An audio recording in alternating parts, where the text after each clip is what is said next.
Good evening, everybody. Thank you for joining us. My name is Jenny Geisbauer. I'm with the Charlotte Mecklenburg Library Foundation, and you have tuned in to Final Draft Home Edition. We have an extremely special night. It is National Library Week, and today is Library Giving Day. And so there is no other author that I know that loves libraries more than Karin Slaughter. And she is a big one. She was with us at Versamino 2015, was a huge fan favorite.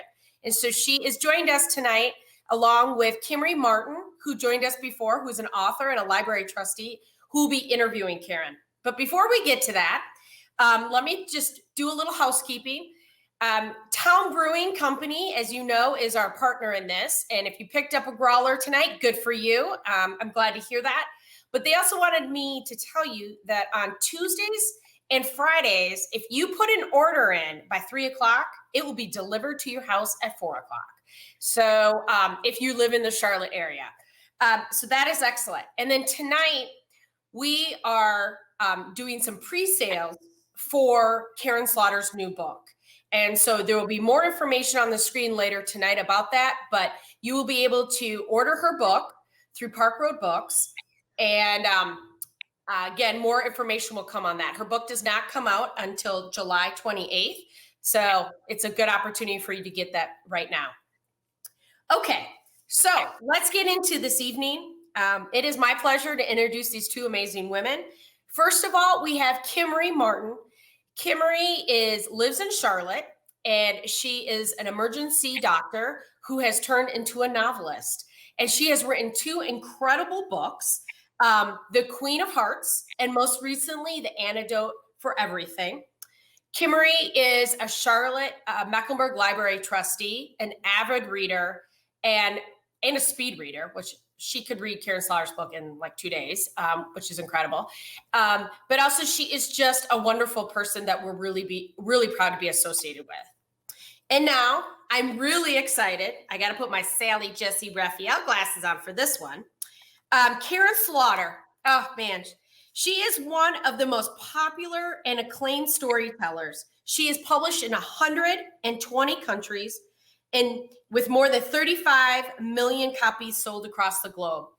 This is her 20th book, so 20th book in 2020. She is the founder of Save the Libraries Project. It's a nonprofit established to support libraries and library programming. Karin's novel, this is really exciting. She'll tell you a little bit about this more. Her novel, Pieces of Her, is in development for a Netflix series from the producers of Big Little Lies. Her Grant County and Will Trent series are also in development for television. So without further ado, please join me in welcoming Kimmery and Karin Slaughter. Thank you, Jenny. Well, I am Kimmery. I am an ER doctor turned novelist, as Jenny mentioned, and the author of 2 works of medical fiction. I'm a huge book nerd, and I am a devoted advocate of libraries, which is a quality I believe I share with Karin. So I had the good fortune to get an advance copy of The Silent Wife. There we go. And I absolutely lost all productivity for about 2 days because I had to know how it ended. So The Silent Wife is a continuation of the Will Trent, Sara, Linton series. And it's set in a dual timeline in which the characters realize there is potentially a long-term serial killer roaming the state of Georgia who may have a tie to a case from Sara's past. So Karin, please tell us a little bit about this book and how the storyline developed. Well, I mean, I'm really crappy at talking about my books, so I think that was a good introduction. It does have Will and Sara in it, and it picks up about 6 weeks, I think, 3 months maybe. I don't know things about time. From the last the last page that you read in my previous novel, which is The Last Widow. So those of you who got that kind of cliffhanger at the end, it's going to pick up. But if you never read it before, there's enough information in the book so you can just pick it up You don't have to have read every book in the series, and hopefully people will enjoy it and have a nice time, because we need a little escapism right now. Yeah, absolutely, we do. So I took the liberty of doing a little crowdsourcing to get some ideas for questions. And I'm in this online book club that consists of about 3,500 female physicians, many of whom are hardcore fans of yours. And they had some questions. So, your books have a significant medical component to them, especially since one of the characters, Sara Linton, is a female doctor. Um, did you shadow a pathologist in real life? And have you personally ever considered the practice of medicine as a career? Well, I considered it when I was a kid, but then I realized that you have to know math and science. So it's a lot easier to write about it, especially because I feel like, I know some doctors like turned novelists like Tess Gerritsen, and I know lawyers turned novelists like Alfair Burke. And I think in some ways it can be an impediment to writing, because I know for me, when I see a crime story on TV, and I know a lot about crime and investigation, I get really annoyed when they get the small things that are the easy details wrong. And so, I think in some ways, not being an actual doctor, it lets me take some liberties. But the doctor who advises me, his name's David Harper, and he's retired. And he's coming out of retirement for COVID, but he lives in Texas, and I email him and I'll say, hey, I want this to happen and I want this to happen. And he'll say things like, well, is this person supposed to live, or, what's that going to look like? And he'll help me figure out how to write about it in a believable way that it still lets me build the suspense. Like if I had to write about putting in a chest tube, that would be 6 pages.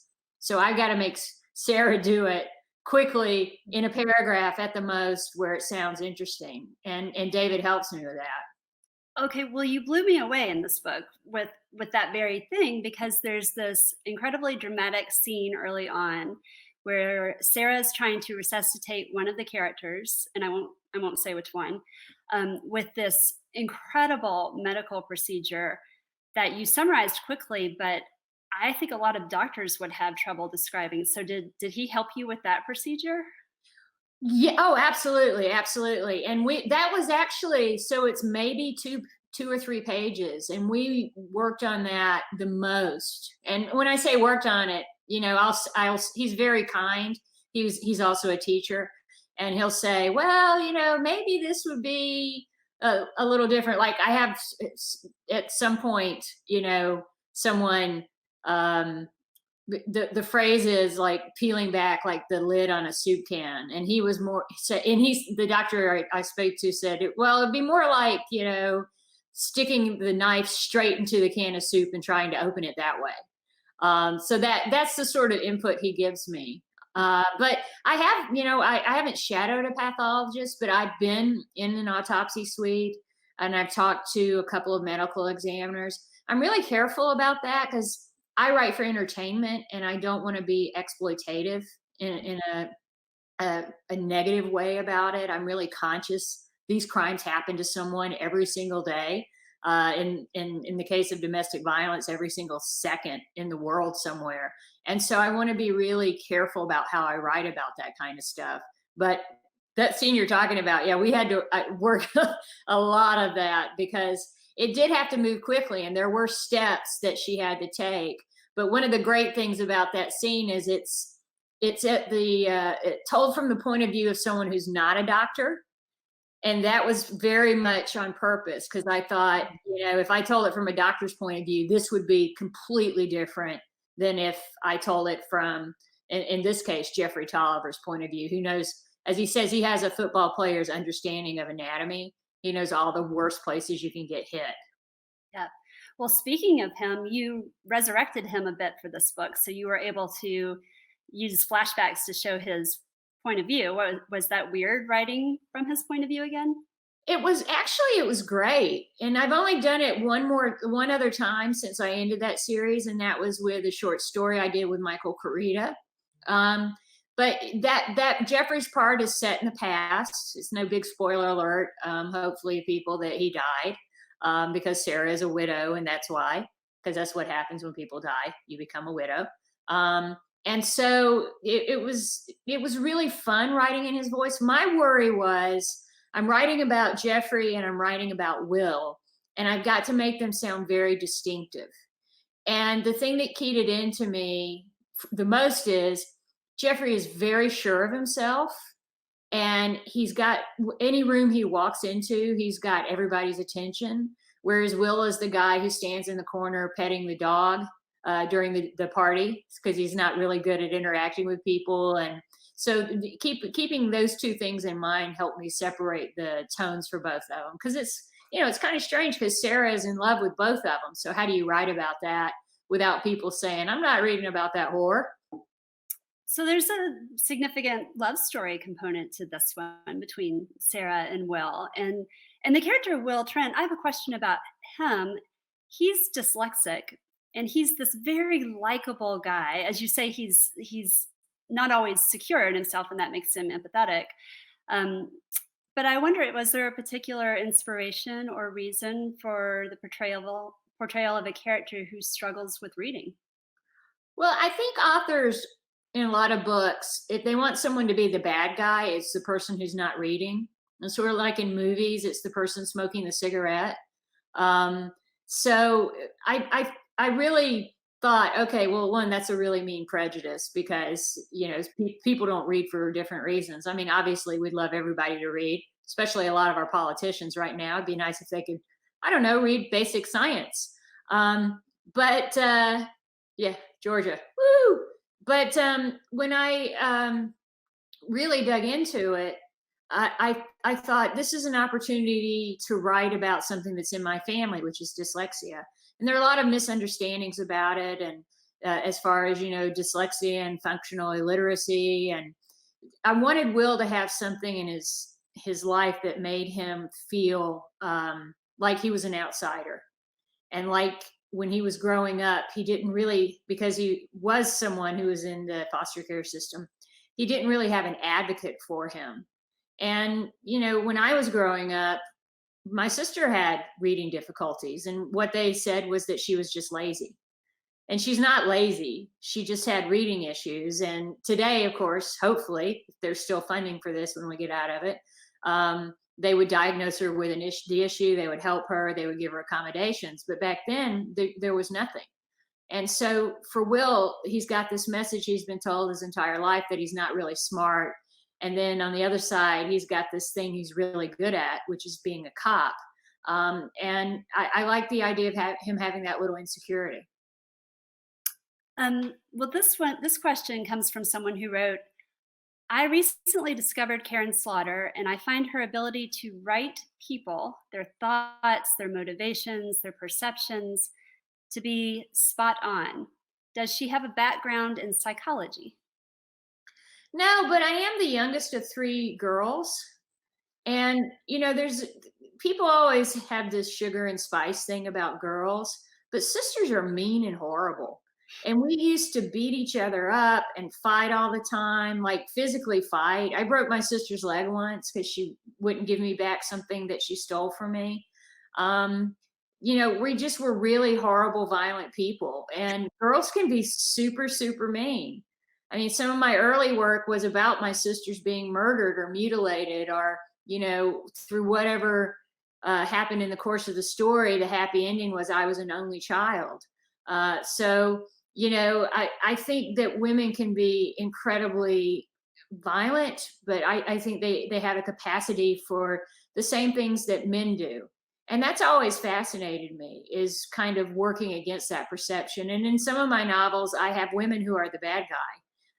And I think those novels resonate a lot more with readers because it's such a shocking thing. But then you think about the fact that most readers are women. 85% of all fiction is bought by women. So they know this crazy stuff is out there. And I think it's unsettling for just as much for them as it is for men when women do really horrible things. But the psychology of that has always interested me. And I think, not just being the youngest child, but being a very observant youngest child, just for self-preservation. If I ever got in trouble with my dad, I would say, well, yes, I did something wrong, but let me stop you right there, because I think I did this thing wrong because I was so worried about my sister because she's seeing this boy you don't like. And instantly I would no longer be in trouble. So being a psychology major in my own family in some ways helped me write about people. But I see my characters as real people. I honestly do. And I try to put different personalities, different traits that I see. In normal life, I travel a lot. I tour with my books. I see people do awful things in airports. And I just, I make little notes and I try to follow up on that and put different personality traits and different quirks into my characters. So, note to self, never do anything terrible around Karin. Yes. You still have those early stories from when you were young? I do. And, my dad was the real storyteller in our family when we were growing up. And he still is. But, he would tell us mostly stories that had some sort of social impact, or they were a warning, like the little girl who left open the refrigerator door and died. I think we have the same dad. Yeah, or the little girl who touched the thermostat and died. So those were the cautionary tales that he told us. Yeah, we have the same dad. I once found a bowl of compost in my bed with a note, chastising me for not taking it out. And that became a family story as well. So I have another question. This person wrote, with the level of suspense she creates, it makes me feel as if on some level she doesn't even know the ending of the story as she writes it, and yet it unwinds as naturally as a spool of thread. So this is kind of a writer question, but do you plot an outline ahead of time? How much do you know that ending when you start? Well, I find that to be a big compliment because I do know the ending. I always know how a book is going to end before I start it. I know who the bad person is. I know I have a general idea of why they did it. I'm not one of these people who believes in evil. I mean, I grew up in the South, but I don't think people are evil. I think that people choose to do bad things and then they get away with it and they keep choosing to do bad things. I mean, it's like the great thing about never admitting that you're an asshole is you get to keep on being an asshole. So, I'm just really aware of when I write someone doing something horrific. Well, two things really. One is it's probably happened. There's nothing I can write about that a horrible criminal person has not already done, and probably done it in a much more horrific way. So I'm not going to create a crime that hasn't existed before. So I have to be aware of that, but I also have to interrogate that crime and say, well, why would this criminal do this? I mean, even with someone like Ted Bundy, you can look at moments in his life, you can look at his upbringing, you can look at the psychopathy of his existence, and of course this guy's a serial killer. So that's what I try to do, is work throughout the book to explain why this person does the thing they do, and it's never going to be because they're a bad person. It's going to be because this is who they are based on these events. So you obviously have an element of darkness in your stories. They're crime stories. They are stories about evil. But there's this concept in the publishing world called voice, which is like a writer's literary fingerprint. It's your tone and your style and the way that you are recognizable and unique and distinct. And you are known for this juxtaposition of the darkness in your stories with a whole bunch of witty humor. So I'm curious how your literary voice developed that way. Is that from an element of your personality or things that you read when you were young, or your worldview, or some combination thereof?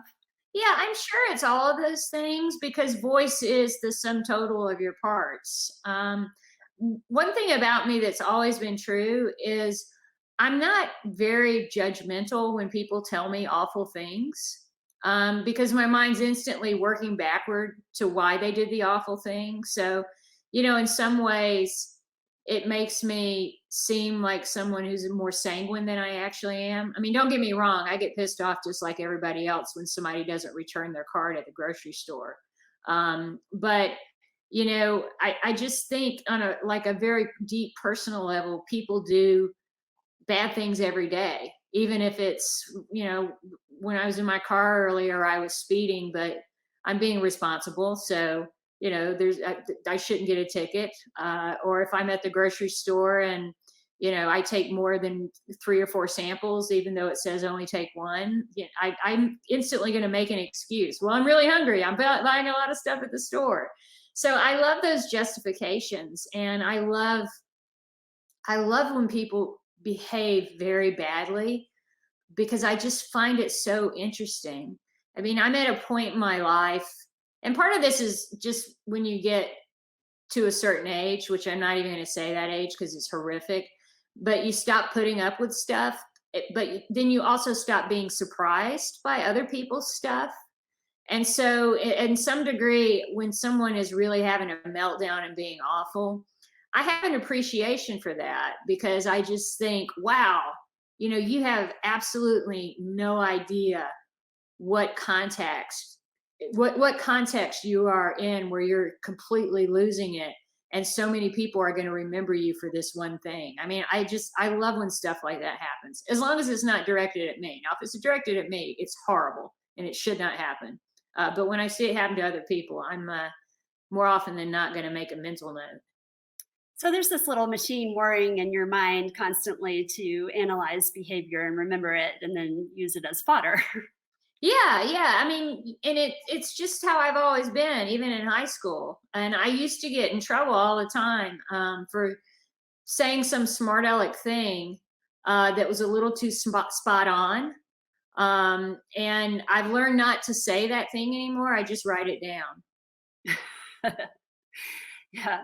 Well, at what point then, when you were young, did you know that you wanted to become a writer? Always. Really? Always. And, you know, when I was first touring with my first book, Blindsided, I had someone come up to me at one of my events, and, you know, you learn over the years that a lot of people will say, oh, I went to college with you. And I'm like, really? What month? Or I went to high school with you. But this girl said, I went to kindergarten with you. And I said, you know, I'm sorry, I don't remember you.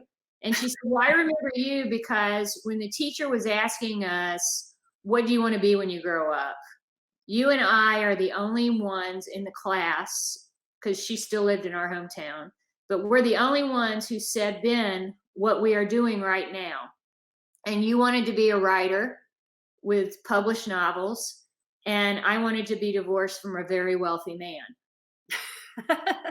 And then her name's Sheila. Then I remembered her. And actually, she divorced 2 wealthy men, so she was arguably doing better than I was. Man, that is a kindergartner with a plan. Yes. Well, we do what we see. Yeah, okay.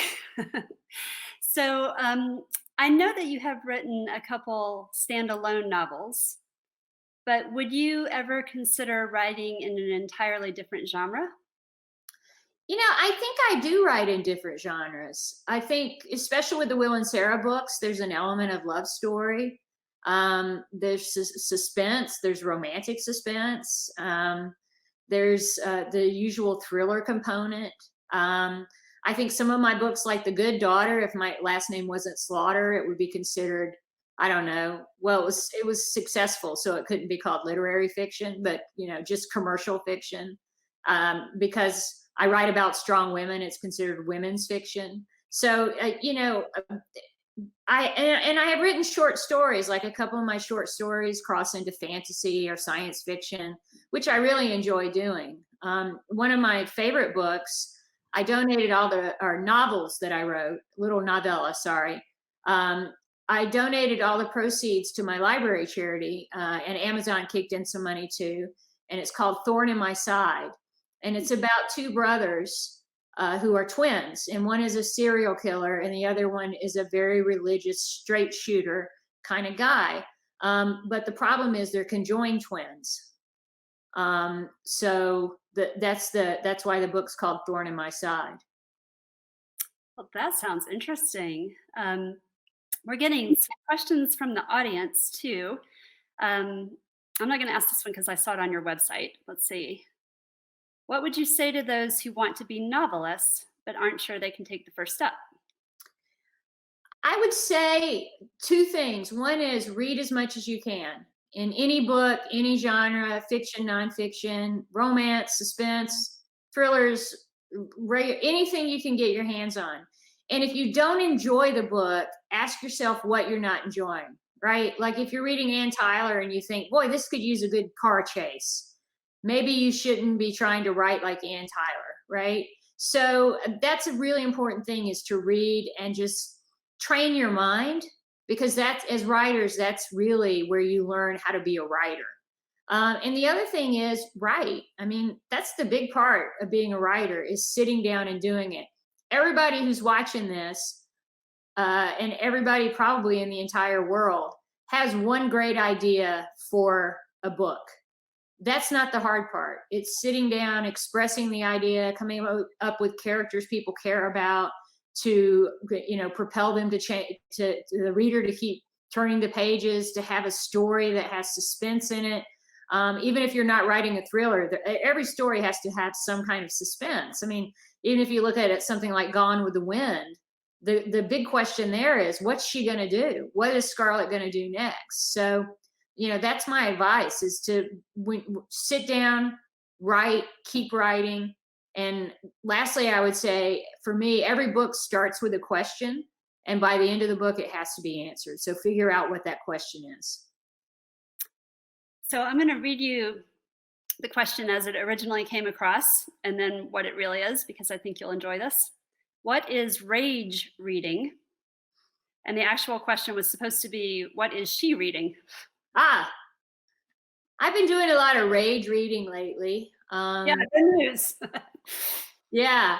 Gosh, you know, it's weird because I do read a lot of news just as in my daily life, because I write books that are set in the present day for the most part. I mean, some are set in the 70s.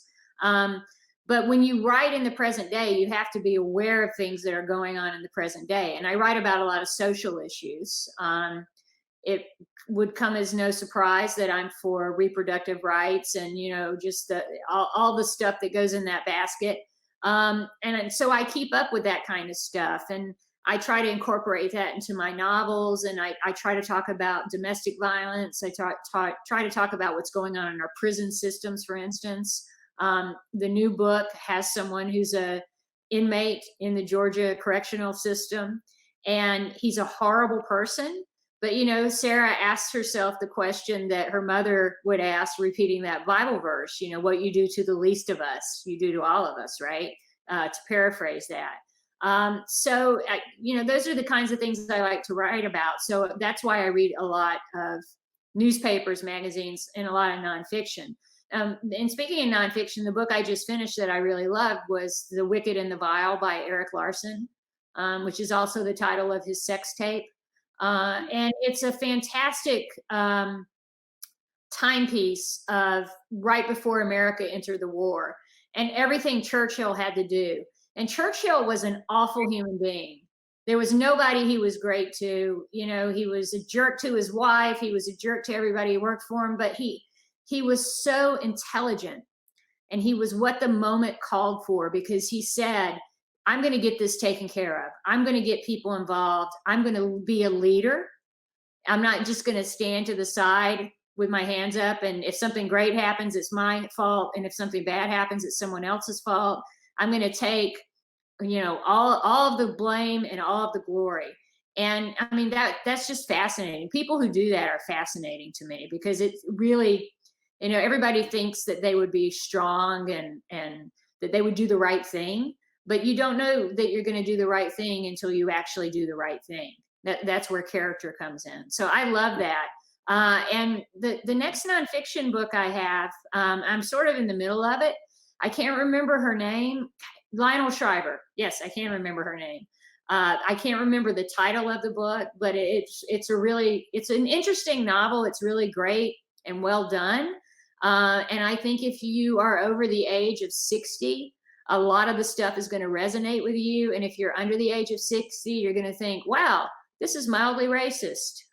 This is, a certain generation spouting off about how angry they are with the younger generation. And in this book, at least, it seems like the thing that generation's most ticked off about is that they don't have their youth anymore, which is someone in between those two things I can totally understand. What about fiction authors? I read a lot of fiction when I'm not writing, and I'm trying to start writing my new book. But I love Lisa Unger, Lisa Gardner, Lee Child, Mike Connolly, Jeff Deaver, Alafir Burke. Kathy Reichs has a new book called Dim Bones that she just released. There's a new book in nonfiction, though, I got to talk about a little bit about. It's called The Black Cabinet. And it's about this Black woman who was friends with Eleanor Roosevelt. And Eleanor said to Franklin, her husband, the president, hey, you got to listen to this lady.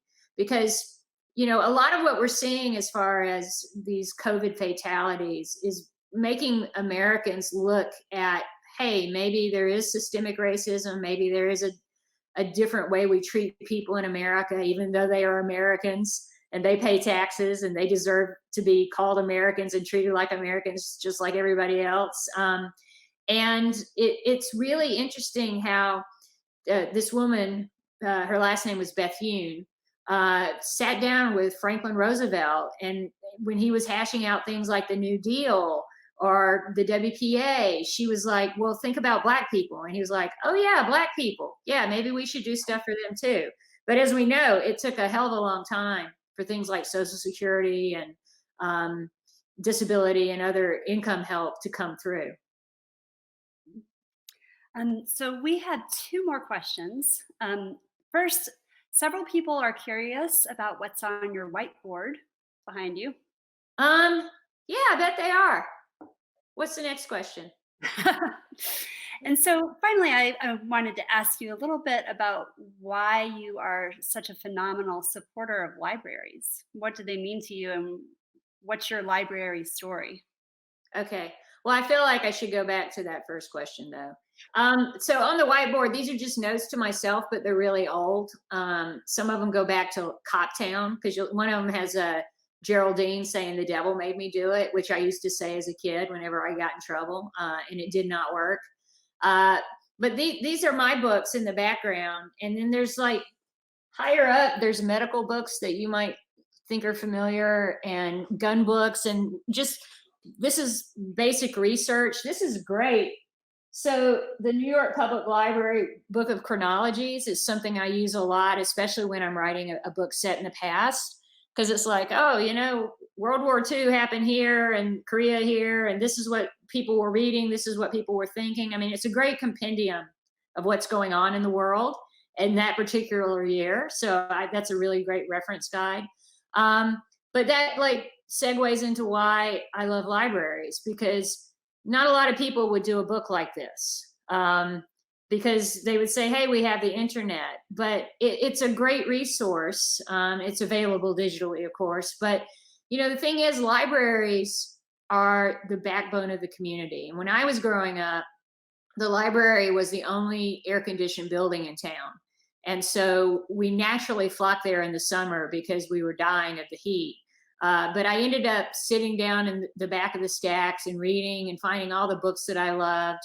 And without that, I don't think that I would have the life that I have now, because reading those books made me want to be a writer. And a librarian actually gave me a copy of a few of my favorite books. I mean, I was reading the classics like Flowers in the Attic and Lace and Thornbirds and things like that. And she said, maybe you should try Flannery O'Connor, or maybe you should try someone who's not writing about incest in a positive way. And it was just a real revelation. And it gave me entree into a different type of reading that I wouldn't have had otherwise. Because my family, they're not big readers. And we aren't, we're more storytellers than readers, which might be a bit narcissistic. We only want to tell our stories. We don't want to hear other ones. But it just gave me a life. And in 2008, during the economic turndown, all these libraries were having their budgets cuts and staff were being fired. And it was so short-sighted because, like, if you look at what libraries are doing, and I can speak specifically to the state of Georgia, but I know other libraries are doing this, like loaning out 3D printers. Our library system, kids who don't have the internet can go sit in the parking lot in a car and they can get on the internet Wi-Fi so that they can do their schoolwork. Or if they don't have laptops, the libraries have been lending out laptops to kids. So they're really important. And I think after we get through this, eventually when we get through this, a lot of politicians are going to say again, hey, we need to get rid of these libraries. And people need to know they have got to stand up, because the libraries are going to give back to you more in resources and enjoyment, but also in, filing unemployment. If you don't have Wi-Fi, you can't go online, you can go to a library. As far as the census, a lot of libraries had their terminals dedicated to filling out the census. So these are really important, useful things that we need. And the library is going to address that. So we got to remember to fight for them when we get back from this. Absolutely. Absolutely. And I share your childhood love of libraries. It influenced both of my careers. I read every book in the library, in my children's library as a kid, and became a bookworm and became a writer because of that. But I also developed a huge interest in science from reading all these science books as a kid in my public library. And around here, we consider the library to be the great equalizer in society, because it really does provide resources far beyond simply books. So I know everyone is grateful to you for all the work that you've done on behalf of libraries. Well, it's my pleasure. We all have to give back right now. Yes, we do. Thank you. And I'm going to turn it back over to Jenny now. Hello. Hello, K-Dog. Kimberly and Karin, thank you so much. You wonderful. We could have probably stayed on. Really, very few people have dropped off. And so I think we probably could have stayed on for a couple hours, but I know you do have other things to do and have a life to live. But I want to thank you both for joining us tonight. And I want to remind everyone that you can go to Park Road Books and pre-order Karin's book, The Silent Wife, and it should be on the screen. You can order at Park Road Books, again, pre-order. It does not come out to July 28th. So I know after watching Karin, everyone's kind of like clamoring and ready to read this. So I'm going to just end the evening with thanking everyone. This is National Library Week, and today is a very special day. It is Library Giving Day. And if you are able to, I know there's a lot of needs out there. There's a lot of things going on.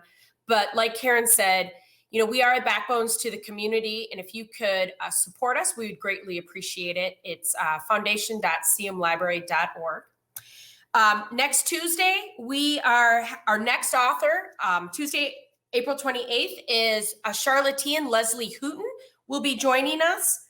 And then the last thing is today, people have been giving all day, and we have done a raffle, and we are going to raffle off 2 Versamino tickets. This year's Versamino event featuring 5 New York Times bestselling authors will be on November 5th, 2020. And tonight, Barbara Wirtz is going to receive 2 tickets to that event. And tomorrow, we will give 2 more away. But I just want to thank everyone for joining us. Come back to us on Tuesday night for Leslie, and be safe. I was going to say drive safely, but go to bed safely. Thank you, everyone.